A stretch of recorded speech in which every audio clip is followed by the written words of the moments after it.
Content is king आपने सुना ही होगा, लेकिन क्या वाकई कंटेंट किंग है? जी हाँ, कीवर्ड रिसर्च हम करते हैं इसलिए कि हमें अंडरस्टैंडिंग ये हो जाए कि लोग क्या सर्च करते हैं। हमें डिमांड अंडरस्टैंड करनी होती है ताकि उसके अगेंस्ट हम कंटेंट जनरेट करें। लेकिन कंटेंट जनरेट करने पे फोकस है कि जनरेट करेंगे तो ही लोग कुछ पढ़ेंगे, और पढ़ेंगे तो ही गूगल उसमें रैंक कर पाएगा। सो गूगल को इंडेक्स करने के लिए कंटेंट चाहिए। बगैर कंटेंट के गूगल वेबसाइट इंडेक्स भी नहीं कर सकता। सो इंडेक्सिंग बेसिकली होती क्या है? अगर आपने जो हमने पहले डिस्कस किया है, सो इंडेक्सिंग बेसिकली आपका कंटेंट ही इंडेक्स होता है, और गूगल जब ये देखता है कि आपके कंटेंट पे क्या है, वो तभी लोगों को दिखा पाता है कि जो आप सर्च कर रहे हैं वो इस वेबसाइट पे पड़ा हुआ है। इसमें हमने जरूर ये बात की कि मेटा टैग्स भी होते हैं, लेकिन मेटा टैग्स हेड सेक्शन में रह जाते हैं जो कि HTML में हमने जिक्र किया था। लेकिन ये हेड सेक्शन गूगल के लिए और ब्राउजर्स के लिए हैं। इसमें जो भी इंफॉर्मेशन होती है वो गूगल या ब्राउजर या दूसरे सर्च इंजन पिक करते हैं। हमें कंटेंट के लिए बॉडी सेक्शन देखना होता है। बॉडी में जो भी आप लिखेंगे वो पब्लिकली विजुअली लोगों को नजर आएगा, जो लोग देख सकते हैं वो कंटेंट सारा लोगों को जहां जो भी आप यहां लिखते हैं वो नजर आता है। हमें यह पता है कि सब कुछ HTML में होता है, लेकिन विजुअली जो ब्राउजर्स हैं वो HTML को दिखाते हैं तो वो उसको प्रॉपर फॉर्म में दिखाते हैं। गूगल जो करता है क्रॉल, वो बेसिकली आपका कंटेंट है, और अगर आपकी वेबसाइट पे कंटेंट नहीं होगा तो वो आपको नहीं पिक कर सकेगा। बहुत बड़ा मसला लोगों को लगता है कंटेंट क्रिएट करना, क्योंकि लोगों को ये लगता है कि कंटेंट इंपॉर्टेंट नहीं है, या बहुत हेक्टिक है लिखना, या इन्वेस्टमेंट करना इस पर फायदा नहीं है। ये याद रखें कि अगर आप SEO करना चाहते हैं तो आपको अच्छी SEO के लिए अच्छा कंटेंट चाहिए। अच्छे कंटेंट के लिए एक और बड़ा प्रॉब्लम ये होता है कि लोगों को समझ नहीं आती कि कंटेंट होता क्या है, या उनको ये पता ही नहीं है कि कंटेंट की कितनी फॉर्म्स हैं और वो किस किस तरह से अच्छा कंटेंट लिख सकते हैं। सो कंटेंट से मुराद सिर्फ टेक्स्ट नहीं है। कंटेंट में आपका इमेजेस और वीडियोस और दूसरी चीज़ें भी शुमार होती हैं। सो अगर आप कंटेंट में सिर्फ टेक्स्ट की बात करें तो मेनली 2 सेक्शंस बनते हैं कंटेंट के, जो कि आपकी वेबसाइट के स्ट्रक्चर के मुताबिक ही होते हैं। इनमें पहला सेक्शन जो स्टैटिक कंटेंट है। स्टैटिक कंटेंट से क्या मुराद है? स्टैटिक कंटेंट वो कंटेंट होता है जो आपकी रेगुलर पेजेस के ऊपर होता है, जैसे कि होम पेज या सर्विसेज पेज या प्रोडक्ट पेज या अबाउट या कॉन्टैक्ट। ये पेज रोजाना चेंज नहीं होते। इसमें जो भी आप कंटेंट लिखते हैं वो नॉर्मली स्टैटिक रहता है। स्टैटिक से मुराद वो एक जैसा ही रहता है, उसमें ज्यादा रद्दोबदल नहीं होती, वो चेंज नहीं होता। हाँ, आप उसको अपडेट कर सकते हैं वक्तन फवक्तन, लेकिन आप उसको रोज अपडेट नहीं करते हैं। आपकी जो प्रोडक्ट है वो साल पहले भी वैसी थी, वो साल बाद भी वैसी है, लेकिन अगर आपने चेंज किया तो मे बी आप 1 साल बाद या कुछ महीनों बाद आप उसको अपडेट कर सकते हैं। सो स्टैटिक कंटेंट में आपका रेगुलर कंटेंट आता है, लेकिन डिजिटल में हमारे पास एक अपॉर्चुनिटी ये भी है कि हम रेगुलरली अपने आर्टिकल लिख सकते हैं, जिसको हम ब्लॉग बोलते हैं। तो ये ब्लॉग कंटेंट जो है ये बेसिकली आपके आर्टिकल्स होते हैं, और इन आर्टिकल्स की डिफरेंट फॉर्म हो सकती है। उन आर्टिकल्स में क्या क्या पॉसिबल है? फॉर एग्जांपल, आप आर्टिकल लिखना चाहें तो आप यूजफुल आर्टिकल लिख सकते हैं। अगर हम मिसाल लें मोबाइल स्टोर की, तो मोबाइल स्टोर में अगर मैं मोबाइल स्टोर चला रहा हूं और मैं चाहता हूं कि मेरे पर रेगुलर ऑडियंस आती रहे, तो मैं चाहूंगा कि मैं रेगुलर कंटेंट क्रिएट करता रहूं। उसमें बहुत कंटेंट तो स्टैटिक कंटेंट रहेगा। फॉर एग्जांपल, कोई मोबाइल फोन लॉन्च हुआ या कोई नई मोबाइल की कंपनी आई है, तो उसके ऊपर हमने जो भी पेजेस बनाए उसके ऊपर मैंने कंटेंट जो लिखा वो वही का वही रहेगा। लेकिन जैसे जैसे मोबाइल आते जाएंगे हम नया कंटेंट डालते जाएंगे, पर वो रोज चेंज नहीं होगा। उसकी रीजन क्या है कि वो जो स्पेसिफिकेशंस हैं उसकी, मोबाइल की जो फीचर्स हैं वो तो वही रहेंगे, आप जो भी कर लें वो तो चेंज नहीं होंगे। सो मोबाइल जैसा लॉन्च हुआ वो कंटेंट उसका स्टैटिक ही रहेगा।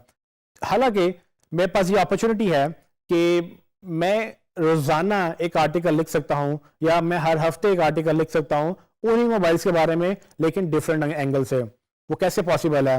लेट्स सपोज, जैसे कि मैं लोगों को बताना चाहता हूं कि टॉप 10 मोबाइल पाकिस्तान में कौन से हैं। मैं हर महीने अगर एक लिस्ट लिखना शुरू कर दूं कि top 10 mobiles of the month, या मैं हर हफ्ते लिखना शुरू कर दूं टॉप 10 मोबाइल्स या top 5 mobiles of the week, so उससे क्या होगा कि मैं कंटेंट क्रिएट करता चला जाऊंगा, और ये कंटेंट डायनामिक कंटेंट है, यानी कि इसकी लाइफ बढ़ भी सकती है, ये लाइफ इसकी कम भी हो सकती है। लेकिन इसको आप स्टैटिक कंटेंट इस तरह से नहीं कह सकते, क्योंकि ब्लॉग कंटेंट जो है वो नॉर्मली स्टैटिक नहीं रहता, ब्लॉग आपका डायनामिक रहता है। हाँ, ये भी पॉसिबल है कि अगर आप top 10 products of the month या टॉप 10 फोन्स ऑफ जून जुलाई या किसी भी महीने के आप लिखेंगे, तो उस महीने के लिए वो कंटेंट चेंज नहीं होगा, लेकिन नेक्स्ट जब आर्टिकल लिखेंगे तो ऑटोमेटिकली अपडेट हो गया। सो ब्लॉग को आप डायनामिक कंटेंट के तौर पे लेंगे। ब्लॉग डायनामिक होता है, वो रोजाना चेंज भी हो सकता है, वो जितनी फ्रीक्वेंसी से आप चेंज करना चाहें वो दिन में 10 दफा भी चेंज हो सकता है।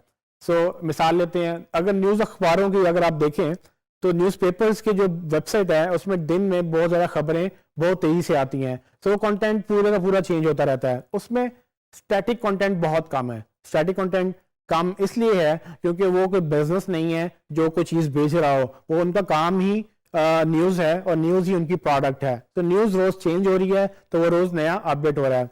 सो आपने बस ये ध्यान में रखना है कि आपने कंटेंट अपनी वेबसाइट के लिए किस तरह से लिखना है, क्योंकि कंटेंट वेरी करता है बिजनेस टू बिजनेस। उसमें आप स्टैटिक कंटेंट भी लिख सकते हैं, उसके बाद आप डायनेमिक कंटेंट पे जा सकते हैं जिसमें आप ब्लॉग्स के ऊपर जा सकते हैं, या मजीद कंटेंट यानी कि इमेजेस और वीडियोस भी क्रिएट कर सकते हैं।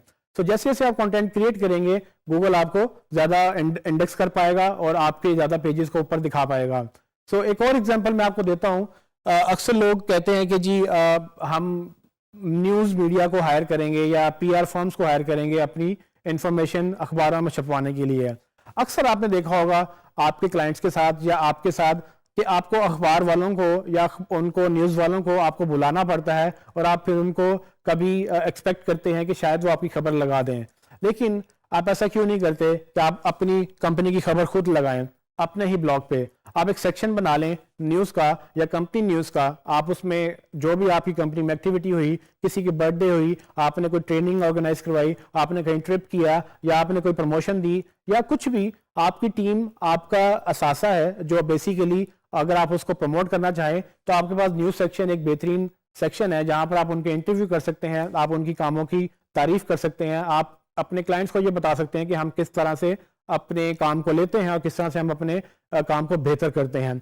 सो ये डिफरेंट अंदाज हैं जिसमें आप कंटेंट लिख सकते हैं। इसकी अगर आप डेप्थ में जाएंगे तो आपको बेशुमार टॉपिक मिलेंगे, लेकिन मैं चाहता था कि आपको कुछ अपडेट्स बताऊं कि किस तरह से लोग फंस जाते हैं कि कंटेंट हम क्या लिखें, कैसे लिखें, समझ नहीं आती। लेकिन कंटेंट की बहुत सारी एग्जांपल्स हैं जो आप लिख सकते हैं और ये एक बहाना होता है गूगल को दोबारा अपने वेबसाइट पर बुलाने का और लोगों को ज्यादा कंटेंट दिखाने का।